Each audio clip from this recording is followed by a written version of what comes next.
Pero yun nung mga panahon, okay yun. Kasi nga, matitino lahat ang wala kang makitang mga kurap ng mga panahon, ng mga sinauna. Ngayon, iba na eh. Kaya, yung pumasok na yung tinatanong, teka, ngayon, ito naman ngayon. Having said that, pero hindi rin ibig sabihin na yung Kamara de Representante, dahil may karapatan, kapangyarihan na usisain, pag inusisa mo ang budget naman ng isang departamento gaya ng OVP, ikaw naman magiging bastos doon sa head. At tatanungin mo yung mga hindi naman dapat tanungin at hihiyain mo pa ang isang head ng department. Mali rin yun. Ngayon, sabi nga ni Inday Sara, mukha namang kayo lang ang nagdidesisyon. Nagpaliwanag na ho. Malinaw naman ang paliwanag niya sa presentasyon niya. Wala ka na nga itatanong sa kanya kasi detalyado masyado. Paliwanag na paliwanag kung anong gagawin. Pero nga dahil nga may politika, nalagyan ng politika, ayaw nila kay Inday Sara. Mga dati namang subscribe sa mga Duterte. Dahil nga, tinitingnan nila yung eleksyon sa 2025, eleksyon sa 2028, kailangan sirain nila ang mga Duterte. Nangunguna na niya si Inday Sara dahil siya ang nasa kapangyarihan, siya ang pinakamalakas. Ngayon, so hindi siya umaten. Sabi niya, bahala na kayo. Nasa sa inyo naman yan. Kung gusto niyong aprubahan o hindi. Ang tanong ngayon, ang Kamara de Representante ba, kung sa inis nila, sayamot nila kay BP Sara dahil ayaw umaten at ayaw di umano magpaliwanag sa isang bagay na naipaliwanag niya na.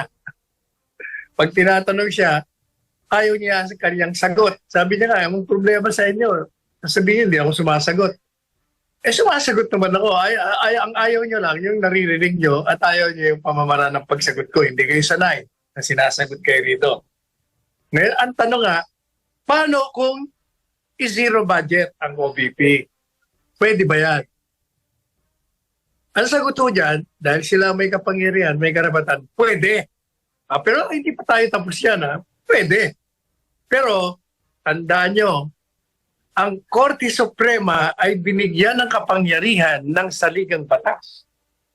Dati hindi. Ngayon, meron sila sa 1987 Constitution na anumang pang-aabuso ng isang sangay ng gobyerno, ng isang departamento, ng isang public official sa kanyang trabaho ay maaaring baliktarin ng Korte Suprema pag ito'y labag na sa saligang batas. Kaya kung ang gagawin po nila, tatanggalin na nila ng budget ang OVP, that is grave abuse of discretion. Kasi may discretion sila na mag-approve o disapprove. Pero kailangan reasonable. Dahil lang hindi pumunta at hindi sumagot, ay hindi yung grave, hindi yung abuso naman sa party ni Inday Sara yun. Binibigay niya naman ang kanyang paliwanag. So hindi mo masasabi na, na-abuso ka, brat ka naman masyado. Pinaliwanag ko na nga Problema sa inyo, tinatanong niyo ako sa isang paksain na diskusyon niyo na rito, nagdesisyon na nga kayo na wala na akong confidential pass, inuusisa niyo pa. Pangalawa, yan naman ginagamit yung notice of disallowance, hindi pa pinalyan, kaya hindi dapat pinag-uusapan pa yan. Pangatlo, merong nakabinbin sa Korte Suprema sa question ng legalidad ng confidential funds. Kaya dapat talagang hindi natin pag-usapan. Ngayon, gagawin nyo, tatanggalin nyo ako ng budget. Yan ay abuso ng inyong kapangyarihan. Abuso ng inyong karapatan.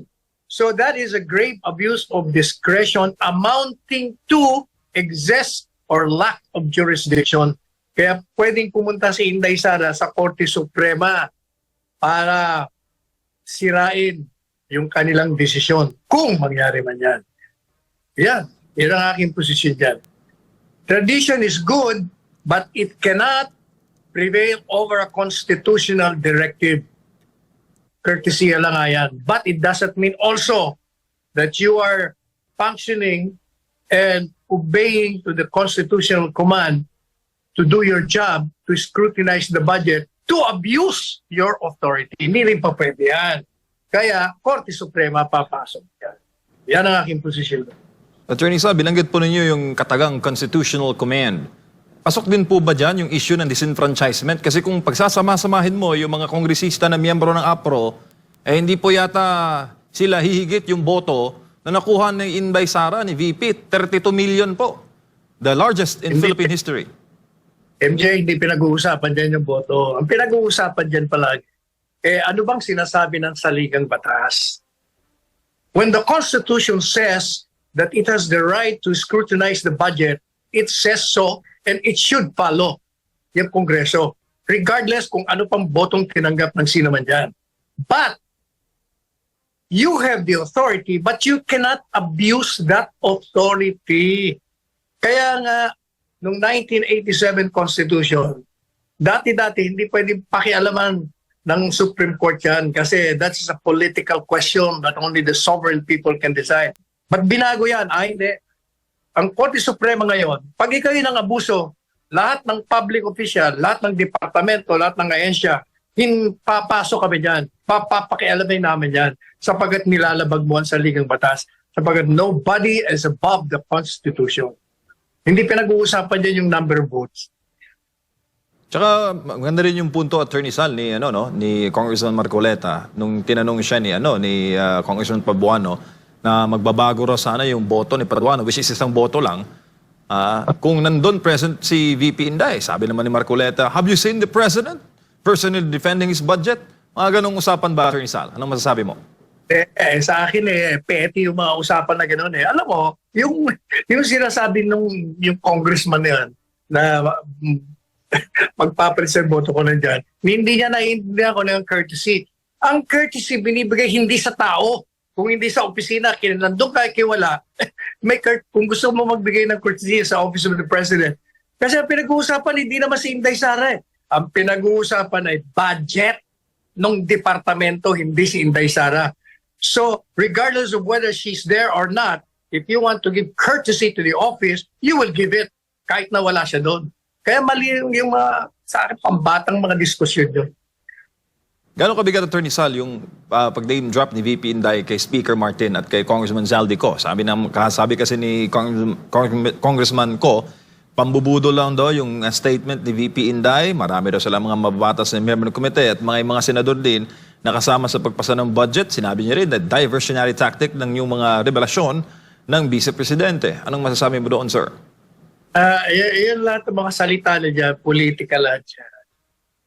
Kasi nung kakampi pa nila si Inday Sara, may courtesy sila. Di ba sinabi ko na yun dito sa programa natin? Yung courtesy applies only pag kakampi ka ng administrasyon. Pag wala, wala na yan, courtesy yan. Labanan na yan. Naghahalo ng balat sa tinalupan yan. Yan ang realidad. Tsaka, di ba, attorney, magkasama sa eleksyon, di ba? Nagkasamang mga panya, unity team, tapos all the way long, ganito ang kinahinatnan. Mukhang nalilihis yata sa tunay na issues ang bayan, attorney.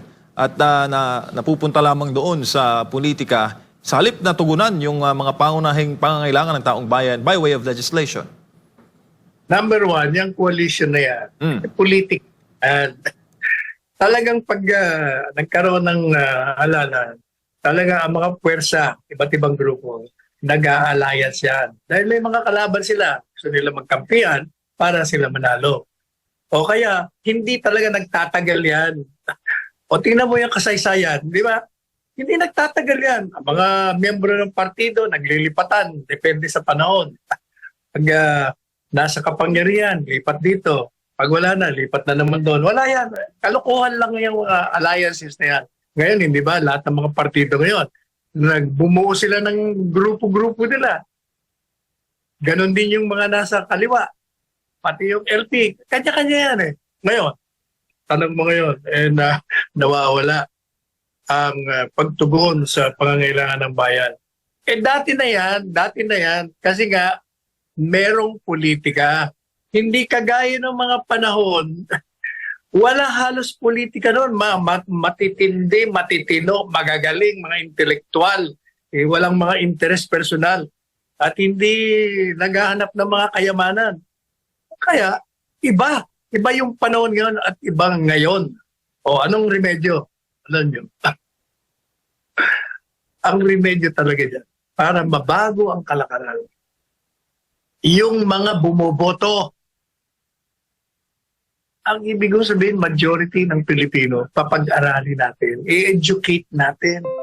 Kasi an educated electorate will never vote into office this kind of politicians who have only self-interest in mind, who have been plundering the country's wealth. Sila lang ang nakikinabang, hindi ang taong bayan. Pero hanggat ang mga elektorado ay salat sa edukasyon, naku, maniwala kayo, hindi mo mababago ang kalakaran natin sa politika. Kaya nga hindi ba sinabi ko, kailangan ibang klaseng gobyerno muna, revolusyonaryo muna, wala munang kongreso. Kasi yung edukasyon, pwede naman nung talagang gawin ng kahit na sinong administrasyon yan.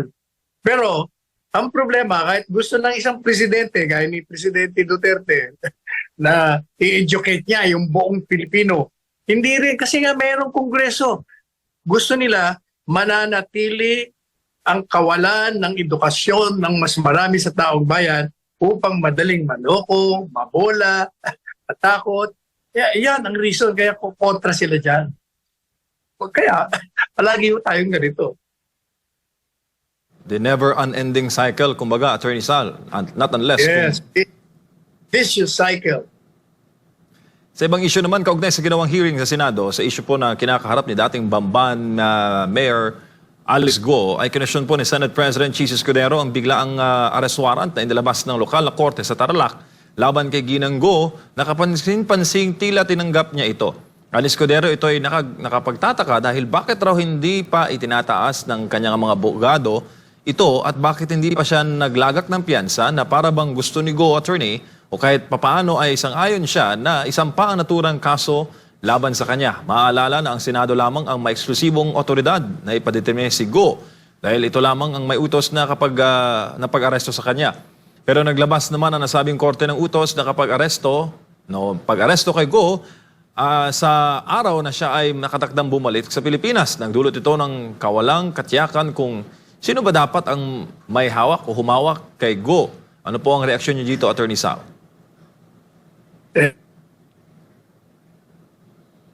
Attorney, nakamute po kayo, sir. Unmute po tayo.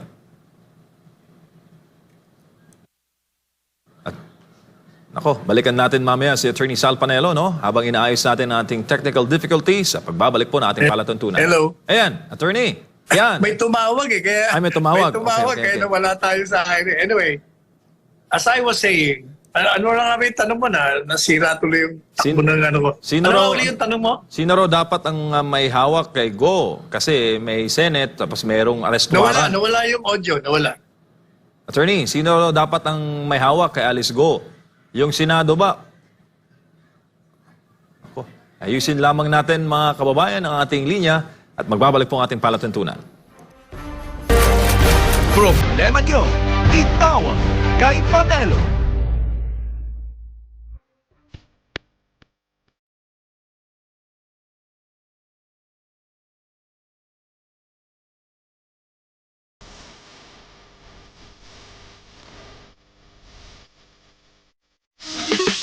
Abangan ng Banateros tuwing Lunes hanggang Huwebes, live dito lang sa SMNI.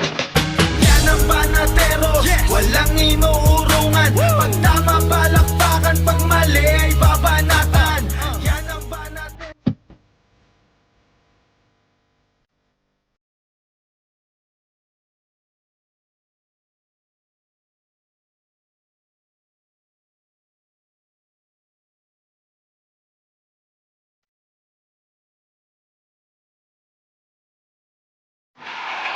The children will grow up and bring the joy, the love, the peace, and compassion to the whole world.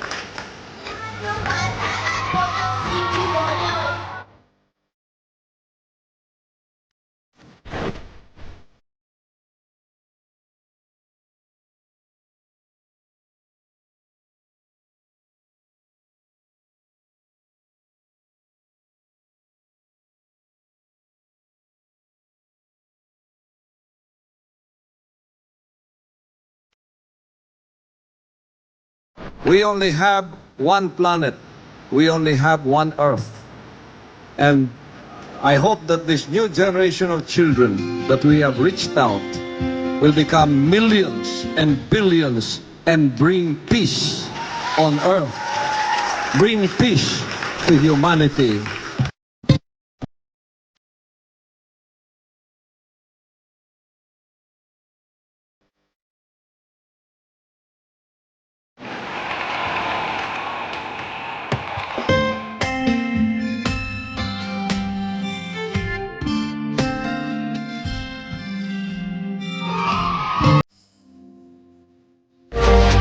Problema nyo, itawag kay Panelo.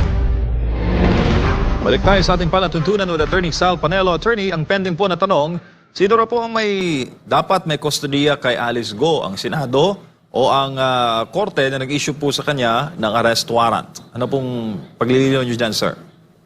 Yun namang binabanggit ng presiding officer ng Senado. Kapaw naman yung mga argumento niya eh. Ang pinagsabi niya kasi, bakit ang RTC nag-issue kagad ng warrant? Meron pending na contempt of court, may warrant din ng Senado. Unang-una, ang may jurisdiction talaga yung Sandigan Bayan. Kasi yung mayor, bilang mayor, mataas ang grado, kaya may jurisdiction talaga Sandigan Bayan. Pero doon sa katanungan, sino ba talaga may jurisdiction?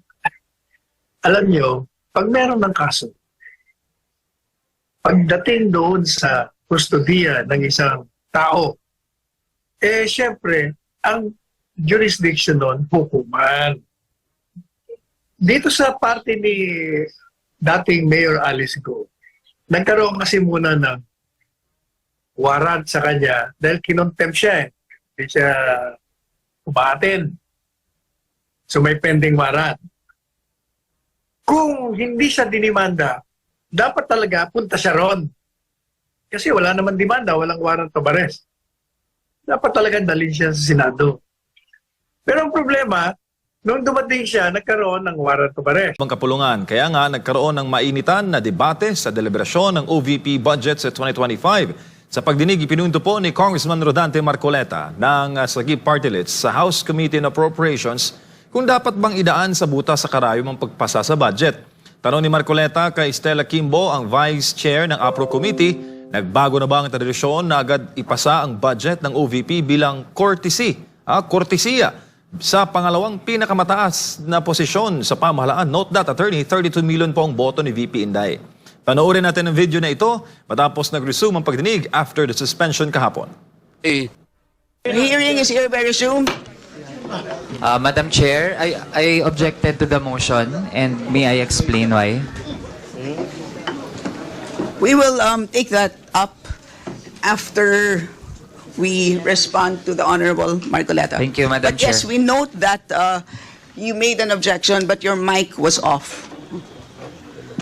So, the Honorable Marcoleta, please repeat your inquiry. Yes, in connection to the earlier parliamentary inquiry, Madam Chair, I have already related the value of tradition. Parliamentary procedures, Madam Chair, grow from or are enriched by traditions, experiences, and precedents collectively gathered by the House of Representatives over years, and the institution keeps them well. That is why, from my entry in 2004 or the 13th Congress until today, I have observed the observance of that well-kept tradition.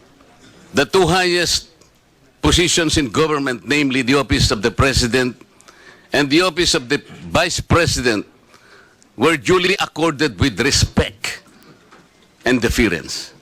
I have observed that. That's why I have relayed to you earlier, in 2022, the Honorable Libanan, invoking courtesy, took him only 13 minutes to dispose the office of the Vice President. And that was quickly moved, quickly seconded by no less than our majority leader. That was in 2022. I'm not going by record, Madam Chair. 2023, I said, no less than the presidential son, our own senior deputy majority leader, stood up and said that in line with the time-honored tradition of according courtesy to the office of the Vice President, I move to terminate the budget briefing of the OBP. And I can recall the Honorable Castro strongly objected. No, Manuel. No, that's in 2023. This is by the record. And she objected, but her objections were rejected by the committee because the committee already terminated the proceedings. And she kept on requesting, Madam Chair, that she makes at least her manifestation. And she was unable to do that because the proceedings were terminated. So that, what I am saying, from 2004, when I entered these halls, these hallowed halls, hanggang pundo sa sinasabi kong 2023, we have kept the tradition. Ngayon po, kung ano-ano ng mga tanong ang ginawa, in 2023, 22 minutes. 2022, 13 minutes. Ito po, pinagawa yan na po yung budget earlier at ngayon we're about to quarrel again on the budget. Ang tanong ko nga po ngayon, dahil nga po sa nangyayari ngayon sa budget ng Office of the Vice President, and despite her manifestation that she will no longer defend her budget because she forgoed, sabi niya, I will forgo my opportunity to defend the budget of the OBP for 2025 by way of question and answer, and I will leave to the House of Representatives to decide such proposal as presented. We cannot even accept such kind of answer, Madam Chair. What do we need her to articulate for? So ang pinag-uusapan po natin, wala na po ba yung respeto sa tradisyon na yun? Kagaya po ng binabanggit ko, every time mag-i-interpellate po dito, Madam Chair, because of that tradition, it's always the member of the minority who will start the interpellation because we have kept that tradition. Ang dami po. Ang dami ko pang sasabihin sa inyo, haba lang tayo. So the question is, when we did that to the Vice President earlier, now we're doing it now, are we now setting aside this tradition? That's number one question. Number two, is this committee authorized to set aside the tradition? Your Honor, short answer is no to both questions. Okay. If that is the answer, Madam Chair, and we are all bound to respect one tradition so sacred in our hearts, because we are called honorables in this house. We cannot be honorables if we cannot honor our own tradition. We are defined by what we believe as a tradition in this house. So if we are now all amenable that we have kept that tradition, no longer questions are being asked, then I will respectfully move, Madam Chair, to terminate the budget of the OBP for 2025. I object, Madam Thank Chair. you. I object. Madam Chair, I There's a object. motion to terminate the budget briefing of the OVP, but there is an objection, so we divide the House. The chair has decided to divide the House. So those Madam Chair, in favor of the motion, as a rule, we usually deliberate Those- before we vote. those in favor We deliberate. of the motion, please raise your hand. Those in favor of the motion to terminate the budget briefing of the OVP, please raise your hand.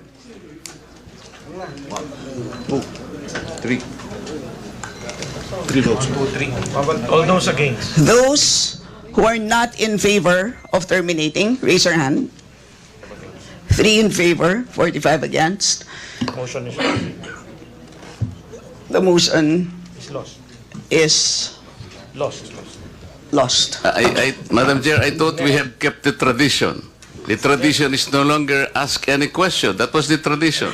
So why are you voting against the motion? The majority of the It- will it's- is it's- always It's The will of the inconsistent majority with is the always tradition that respected. we have already agreed to observe. So, we will Yes, Madam proceed Chair. to the next. You mentioned earlier that we will keep up the tradition. You said no. Earlier, For now orderly we voted proceedings, I against. remind the members to please wait to be recognized before speaking. So, the chair now recognizes the Madam budget Chair. sponsor, the Honorable Zia Adyong, to give a recap of what transpired in the last hearing. Madam Chair, Thank you, Madam Chair. Madam Chair, before Madam Chair. we proceed with Vice Chair Adjong, can I Yes, explain my um, vote, Madam Chair? Paduano? Can I explain my vote? Why I voted against the motion of the Honorable Marcoleta? Just a short lang. You have 1 minute. Thank you po. Madam Chair, tama po. During the previous hearing, wala pong nag-move to terminate the budget. That's number 1 po of the OBP. Number 2 po, the demand or the answers being given by the Vice President during the time. Personally, it does not satisfy this representation. Thirdly, Madam Chair, the courtesy being given to the office of the Vice President is afforded if she is present in the day's hearing. How can you give that courtesy when Faki is absent in the day's hearing, Madam Chair? I might change my vote for that, but Was point- the President of the are Philippines you present? recognized? Please. Congressman, Please I am wait about to to be be recognized, recognized. Madam Chair. Please wait to be recognized. Please proceed, Kong Paduano. You you're have not yet 30 seconds. recognized, Marcoleta. Madam Chair, maybe I will change my vote if the for the motion Marcoleta if the Vice President is present in this hearing.